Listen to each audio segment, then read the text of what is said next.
Number one, have a definition of done. That would be great, right? Know the amount of work you need to do in order to get to done. That's part of the purpose of the definition of done.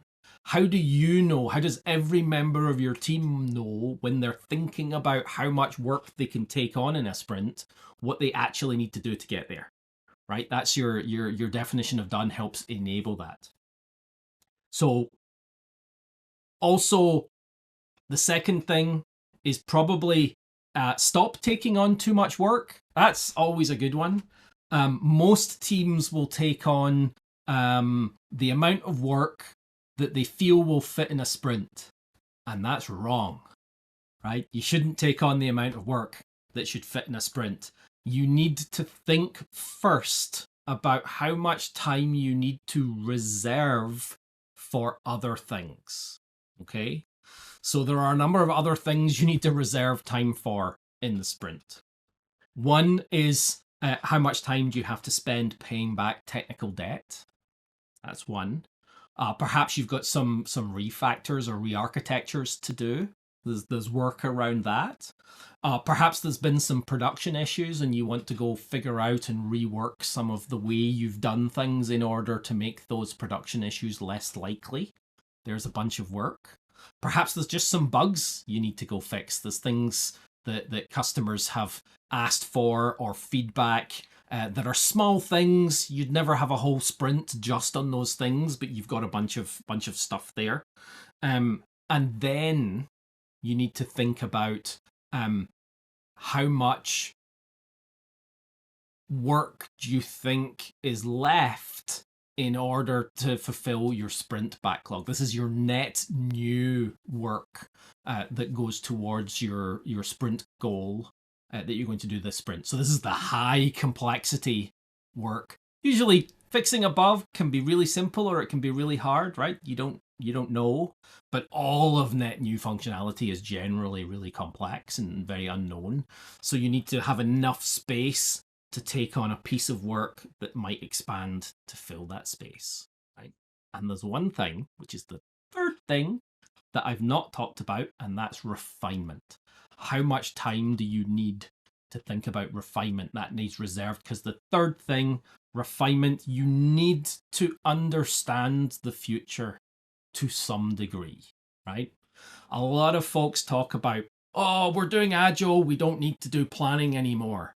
That's crap. You need to do more planning and more often.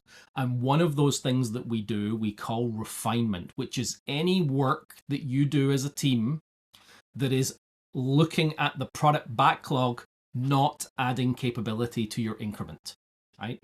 So if you're looking out into the future and you're saying, what are the things that are coming up in the backlog?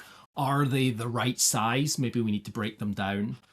Do they have dependencies that we need to plan for, right? If you get into sprint planning and you realize that you need a firewall change that has a 6-week lead time, you're already screwed, right? That's not happening this sprint, even though that's when it needs to happen because we've got this firewall change. Whereas if we're looking out 6 weeks into the future in our product backlog and anticipating, trying to anticipate as best we can, you're never going to be perfect, but as best you can, what's coming up that we need to deal with, those dependencies, those different activities that we need to request stuff or do stuff, could be servers, could be environments, could be all sorts of things that could get in the way. What do you need to know? Now, you can mitigate a lot of that by your Scrum Masters should be thinking about, well, why do we have to look out 6 weeks for firewall changes? Well, it's because this team over here takes 6 weeks to action a firewall change. Perhaps that's something you want to go fix so you don't have to look out so far on your product backlog, and you can bring that range in, right? Because you want how far out you look should be minimal but sufficient, right? You've got that Goldilocks zone of how far do we need to look out, and you want it to be as short as possible. So any other activities you can do to make that shorter. So those are the 3 things that a team who's struggling to get work completing the sprint need to think about. You need to think about doing good refinement. If you understand things a little bit more, you'd be surprised how much more easily they fit in a sprint. You need to not plan the whole sprint, just plan the bit that you believe you can do and take into account those other activities that you need to do every sprint. Don't fill the whole thing, that's mental.